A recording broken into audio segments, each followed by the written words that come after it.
மறைந்த முன்னாள் முதலமைச்சர் ஜெயலலிதாவின் 77வது பிறந்த நாளையொட்டி அதிமுக தலைமை அலுவலகத்தில் உள்ள அவரது திருவுருவச் சிலைக்கு கட்சியின் பொதுச் செயலாளர் எடப்பாடி பழனிசாமி மரியாதை செலுத்தி வருகிறார். அதன் நேரடி காட்சிகளை தற்போது பார்க்கலாம்.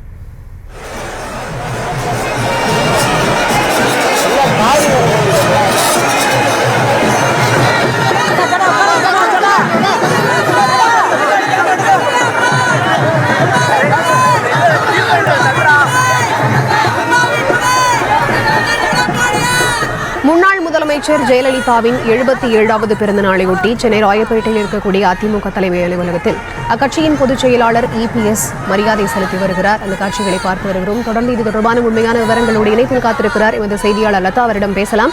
வணக்கம் லதா. இந்த நிகழ்வில் யாரெல்லாம் கலந்து கொண்டிருக்கிறார்கள்? விவரங்கள். வணக்கம். மறைந்த முதலமைச்சர் ஜெயலலிதாவினுடைய 77வது பிறந்த நாளை முன்னிட்டு சென்னை ராயப்பேட்டையில் உள்ள அதிமுக தலைமை அலுவலகத்தில் பொதுச் செயலாளர் எடப்பாடி பழனிசாமி தற்பொழுது மாலை அணிவித்து மரியாதை செலுத்தி வரக்கூடிய அந்த காட்சிகளை தான் நாம தற்பொழுது பார்த்துக்கிட்டு இருக்கோம். முக்கியமாக இங்க இருக்கக்கூடிய எம்ஜிஆர் மற்றும் ஜெயலலிதாவினுடைய திருவுருவ சிலைக்கு அவர்கள் மாலை அணிவித்து மரியாதை செலுத்தி வரக்கூடிய அந்த காட்சிகளை பார்த்துக்கிட்டு இருக்கோம்.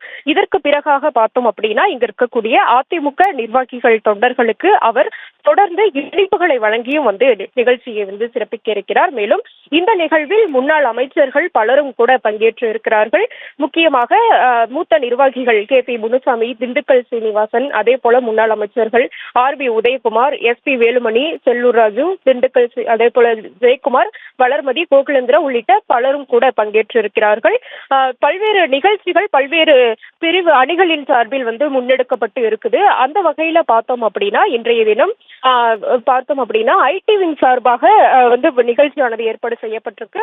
குழந்தைகள் பாதுகாப்பு நாளை முன்னிட்டு பெண்களின் பாதுகாப்பை வலியுறுத்தக்கூடிய வகையில் பெண் குழந்தைகளை சிறப்பித்து அவர்கள் மத்தியில் இவர் உரையாற்ற இருப்பதாகவும் கூட சொல்லப்பட்டு இருக்கிறது. அதே போல பெண்கள் சுய தொழில் முனைய ஏதுவாக தையல் இயந்திரம், இட்லி பாத்திரம், அதே போல அயன் பாக்ஸ், மாவு அரைக்கும் இயந்திரம் உள்ளிட்ட நலத்திட்ட உதவிகளையும் கூட EPS இன்றைய தினம் வழங்க இருக்கிறார். அதே போல அதிமுக அலுவலகத்தில் இலவச மருத்துவ முகாமையும் கூட தொடங்கி வைக்கக்கூடிய எடப்பாடி பழனிசாமி மகளிருக்கான ஆரோக்கிய பெட்டகத்தையும் கூட அவர் வழங்க இருக்கிறார். முக்கியமாக இந்த மருத்துவ முகாம் என்பது முன்னாள் அமைச்சர் விஜயபாஸ்கருடைய ஏற்பாட்டில் ஏற்பாடு செய்யப்பட்டிருக்கிறது. முக்கியமா மகளிருக்கு வழங்கக்கூடிய அந்த ஆரோக்கிய பெட்டகத்தில் பல்வேறு பொருட்கள், முக்கியமாக பெண்களினுடைய ஆரோக்கிய நலன் சார்ந்த பொருட்கள், அந்த வகையில ஹார்லிக்ஸ்,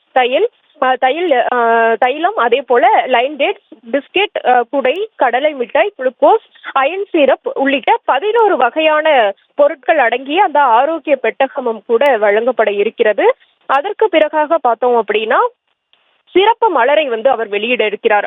அதிமுக அலுவலகத்தில் ஜெயலலிதாவினுடைய பிறந்த நாளை முன்னிட்டு எடப்பாடி பழனிசாமி சிறப்பு மலரையும் கூட வெளியிட இருக்கிறார். அதற்கு பிறகாக தொடர்ந்து தொண்டர்களுக்கும் பொதுமக்களுக்கும் EPS அன்னதானத்தை வழங்க இருக்கிறார். அன்னதானமானது ஏற்பாடு செய்யப்பட்டிருக்கிறது. மதிய உணவாக அதையும் கூட அவர் வழங்க இருக்கிறார். அந்த வகையில பார்த்தோம்னா ஒவ்வொரு ஆண்டும் அவரினுடைய பிறந்த நாளை தமிழகம் முழுவதும் இருக்கக்கூடிய அதிமுக முக்கிய நிர்வாகிகள் முதல் தொண்டர்கள் வரை அனைவரும் உற்சாகமாக கொண்டாடி வருவது வழக்கம். அந்த வகையில 77வது பிறந்த நாளை ஒட்டி சென்னை ராயப்பேட்டையில் உள்ள அதிமுக தலைமை அலுவலகத்தில் பொதுச் செயலாளர் எடப்பாடி பழனிசாமி தலைமையில் இத்தகைய கொண்டாட்டங்களில் ஈடுபட்டு கொண்டிருக்கிறார்கள். முதலாவதாக வருகை தந்த அவர் இங்கே இருக்கக்கூடிய எம்ஜிஆர் மற்றும் ஜெயலலிதாவின் திருவுருவ சிலைக்கு மாலை அணிவித்து மரியாதை செலுத்திய அந்த காட்சிகளை பார்த்தோம். அதற்கு பிறகாக பார்த்தோம் அப்படின்னா அங்க இருக்கக்கூடியவர்களுக்கு இனிப்புகளை பரிமாறி ஜெயலலிதா அவர்களினுடைய பிறந்த நாளை கொண்டாட இருக்கிறார்கள். முக்கியமாக பார்த்தோம்னா மறைந்த முதலமைச்சர் ஜெயலலிதா ஒரு முன்னணி நடிகையாக, சினிமா துறையில் முன்னணி நடிகையாக மட்டும் இல்லாமல் ஒரு வரலாற்று சிறப்புமிக்க ஒரு அரசியல்வாதியாகவும் கூட அவர் இடம் பிடித்திருக்கிறார். விவரங்களை வழங்கியமைக்கு நன்றி லதா.